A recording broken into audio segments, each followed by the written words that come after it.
I'd like to tell you something about the European Capital of Culture of 2018, Leeuwarden. But first, 30 years ago, I was 24. I had the luck of two important experiences. One was, of course, the reunification of Europe, but the other one was the release of Nelson Mandela in about 1 year time. Both happened. And that made me an optimist for life, because I saw early in my career that change is possible. Of course, later on I discovered that you shouldn't be naive, and that you should always work on, etc., etc. But the basic attitude that change is possible is in my veins, and that, I hope, is in yours as well. We're talking about, not about the mid-Europe, but we're talking about Northwest Europe. The Netherlands, you see here with Amsterdam, and here in the north, the province of Friesland, where I come from. And to give you a bit of view of the position, how we look at Amsterdam from Friesland, I'm a typical species of Frisians who already lived there for 2,000 years, and one of my great-great-great-grandfathers gave the city rights to Amsterdam. So that's about how we feel about our position. It is a special place on earth, as every place is. But there are a few things you have to know. First is the first mentioning of Friesland was in the Roman era, and they described Friesland as an area where you shouldn't go because it was unsuitable to live. There were only barbarians, tall barbarians with beards living on those artificial hills. And although the land was flooded all the time, people started to build artificial hills to live on, connected them with dikes, and the whole water management structure that we now know and where the Netherlands is very famous with, already developed about 1,000 years ago, more than 1,000 years ago. And that place was, in fact, built bottom up, hill per hill, village per village. It was the area, I must say, it was not the small part of the Netherlands, it was just beneath Esbjerg until Dunkirk in France, but the whole coastal line were Frisian villages. And there was a culture, there was a language that was closer to English than to German. Dutch is closer to German, but Frisian, the language where I grew up with, is closer to English. That era was, it was one culture. It was a trade culture around the North Sea, but there was no such thing as central government or central, etc. But it was quite successful in trade, where the Dutch are still famous for. And it led all the ships on the North Sea until the Vikings came. So around 600 it flourished. Friesland withdrew behind its dikes and started to be an agricultural area, but again, quite successful. And that success had partly to do that because of that sense of freedom was important. Nobleness that we knew all over Europe was not very important in that Frisian culture. Free citizens had the possibility to own land, to trade, etc. Of course, not as we know it now, but a relatively free space it was. And that, with the richness and the freedom, there was also an intellectual free space. Descartes, the French thinker, was not welcome in France anymore, but he could study in Friesland. That all changed in 1848 when Friesland became a part of the nation state, the Netherlands. But to show the importance, it was allowed to keep its own culture and its own language, which is not mostly not the case when you speak about central power. This story we wanted to share with Europe. that you can be successful as a region when you organize bottom up. And the second one is that we wanted to show Europe that that old concept of bottom up could work in these days. We have a word for bottom up. Meerskip, I must say. So it's a sense of community, you could say. And we said we want to use that power of sense of community for the future, but we call it open. So in connection with the world. And if you then translate it into English, you come into the world of do it together movements, etc.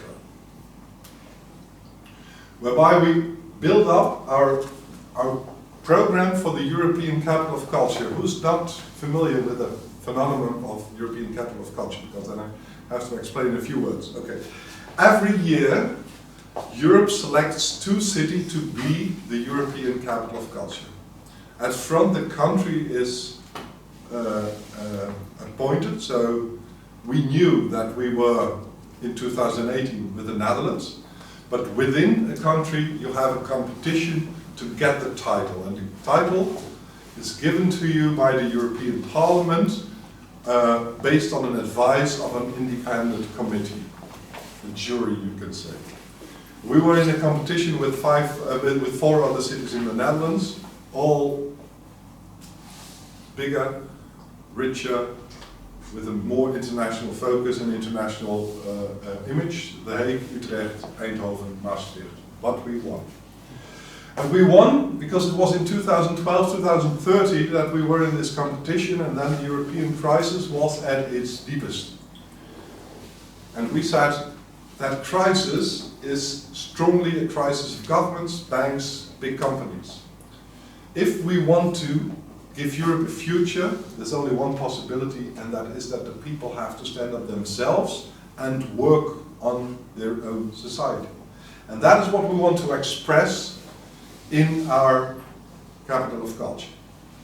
That meant also that we wanted to be consistent with that thought, and that means that both the title of a program, but also all the projects in our program, were generated from a bottom-up process.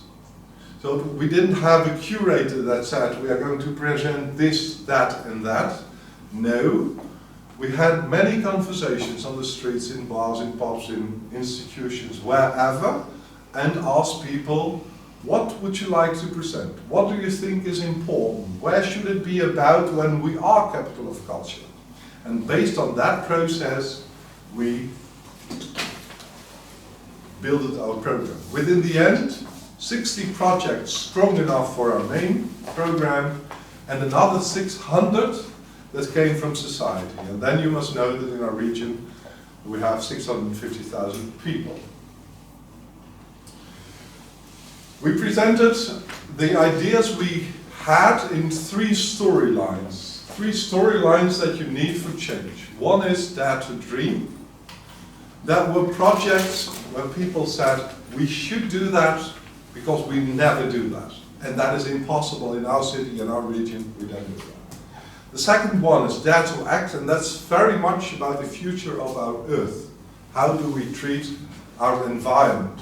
There were many projects that were in that field. And the third one was Dare to Be Different, and that is about the difficult identity discussion we have nowadays. But we wanted to be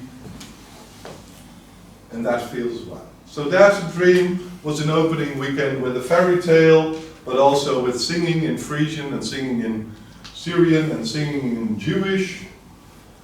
With a circus project for children, because in a circus every talent can present himself. If you can talk very well like Paul can, then you can be the director of the circus, and if you are very good with your body, you can stand on hand feet, etc. So we had a big community arts projects with circus. We built 11 fountains in the 11 cities of the regions by world top-class artists. This one is of Jaume Plensa from Barcelona, but in the 11 cities of the region, the historical connection between the city was celebrated with 11 pieces of art. The giants of Royal Deluxe came, because if you want to think and dream big, you need, of course, giants, and other big projects like that. More important, I think, for these days is our Dare to Act program. This one's called Koning van de Greide, which is Frisian for King of the Meadows. It was a project with as a symbol a meadow bird. And in the 50s we had about 120 pairs of those birds that had eggs and young birds, and nowadays it's only 20,000, and every year it's less and less. And of course that has to do with the way we organize our agriculture. That the French now and then shoot them doesn't help as well, but these meadow birds, they come to Friesland, go to North Africa and come back every year again. But less and less and less. That has to do with Bayer Monsanto, the poison we do on the land. That has to do with the level of water that we keep down so that the farmers can use bigger machines. It has to do with English grass, that is monoculture. Very good for cows to give a lot of milk, but not very good for other animals. So it has to do with that crazy fact that the Dutch are one of the biggest exporters of agriculture, while we're one of the smallest countries in that field. And a professor who knows everything about meadowbirds, and a musician who knows everything about birds, because that's his hobby, they found each other and started a small project. The professor telling the facts, and the musician playing the sound of nature, get to the heart of the people. And they started to discuss with nature protectors, with farmers, with supermarkets, with banks, so with a whole chain that is involved in that agricultural policy. And step by step, they managed to improve the cultural experience, because step by step they learn more about the problem that is in that difficult international chain of agriculture. They made theatre plays, they made other musical experiences, etc., to tell every aspect, but also to play every aspect of that problematic situation of decline of biodiversity. And they managed in 10 years' time to get this whole issue on the political agenda. In 2017, 1 year before, the meadowbird they chose was elected to the Dutch national bird, which is something, but more important, they started to influence the Dutch agricultural policy. And now, the policy is much more focused on nature-inclusive agriculture. The Dutch University for Agriculture, very specialized organization, now starts to discuss if they have to excuse themselves for being only focused on production, and more production. More and more farmers step over to other kinds of agriculture. And in the end, it is the result of this process where one of the best professors of the Netherlands, he won a prestigious prize, together with one of the best musicians of the Netherlands, combined their interest in the future. And we had comparable projects like that. What you see here is Welcome to the Village. It's a festival, but it's a test tube for innovation as well. If you go to this festival this year, you can do your pee in a special thing, and within an hour you can drink it again, because it's clean again. You can't imagine that, but really they do that. They built a tent that you, normally they are of nylon and plastic and something, but they have one of carbon board so that you can reuse it again. It's very popular, that tent, that has nothing to do with the environment, but a tent of carbon is dark, so you can sleep longer on the festival. But they are, say, a festival is a village, a temporary village, and everything we do in that village, we should organize in a sustainable way. And with that, it is a test tube for innovation.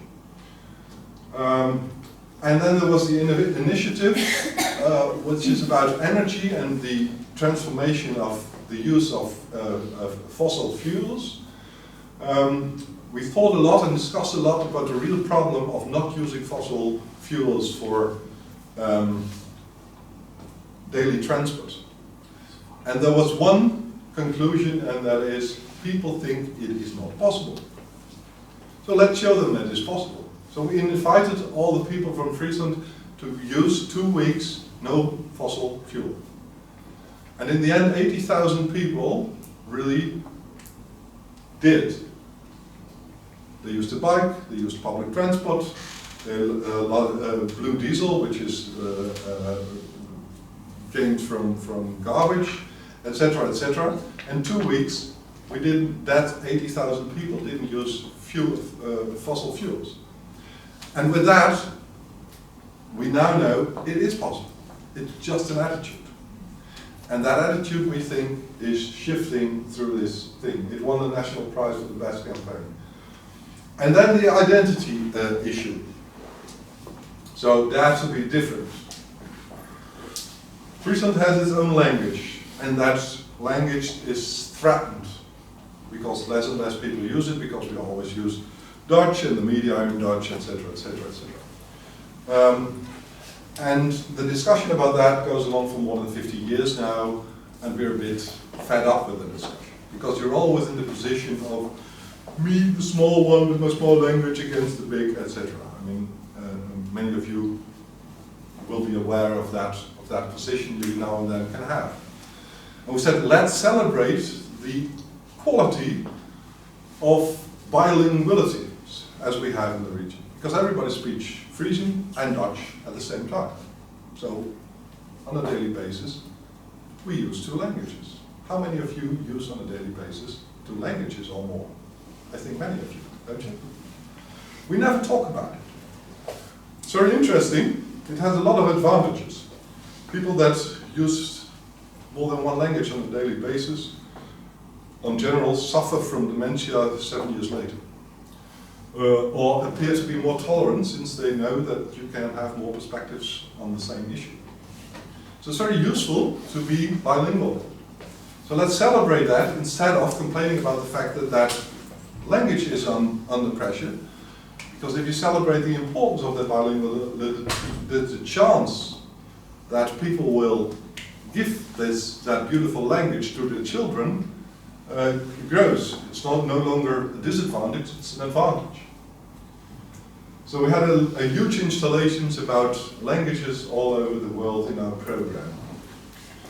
Our program was very inclusive, so inclusive that we, in the prison of Leeuwarden, also had a theatre play. You could go there and see the prisoners making a play.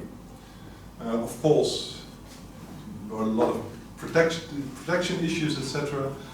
But then think of a guy with tattoos like here, twice as not a bit taller. Can you imagine that you are here? Can you imagine that something in your life would happen, that you would be here? And that shifts your focus on that criminal, which is an interesting question. Can you imagine that something in your life will happen, that you will be there? And I don't hope you were there, I don't hope you go there, but in a way, that inclusivity in our program, I really like that we also made place for prisoners in our program. We had a theatre play made by a Polish and a Dutch company about the struggle between Polish and Dutch workers in the glass houses, in the greenhouses in Friesland. There was a young guy that died, and why he died has never been cleared up. And the theatre maker went to his family to gain more information about the story, and they made a play about that young guy that died somewhere close to a village in Friesland. And Lost in the Greenhouse as a theatre play was very successful, since it gave us the possibility to have the severe discussions in the village, where it of course now and then there's problems between the locals and the workers from outside. And in a way it told that difficult story of labor migration. And then of course we played the people that came originally from Leeuwarden, like Matahari, a young girl born in Indonesia, former colony of the Netherlands, growing up in Friesland, and then being a famous dancer in Paris, famous also because she didn't wear as much as she wears now. But in the end, she was accusations of being a spy and killed by the Germans in the First World War. So that kind of story tells you a lot about identity and about things that have to do with this. In the end, we turned out to be very successful with our European capital culture. I'm very proud of that. I'm not going to read all of them because that's a bit too less humble, I think. But I think that what we showed is that if you ask people what is really important for you, what would you like to do, what do you dream of? And you then present an important platform like the European capital to express that possibility to present the ideas, that you can have a huge effect in the turnaround in a society. A turnaround that was very visible last year, but which will continue for many, many years in that small region in the north of the Netherlands. At first, everybody was of course skeptic about this whole thing, costs a lot of money, we're too small for that, etc., etc. In the end, everybody was very proud that we managed to do it, and more than 60,000, about 65,000 people volunteered in our program, which is about 10% of the population. And that shows, I think, that people are very much into culture, very much into Europe, but only if you ask them what moves them, and only if you give them the opportunity to connect their own environment and their own questions and their own heritage through that European or that mundane level as Paul showed us. Thank you very much.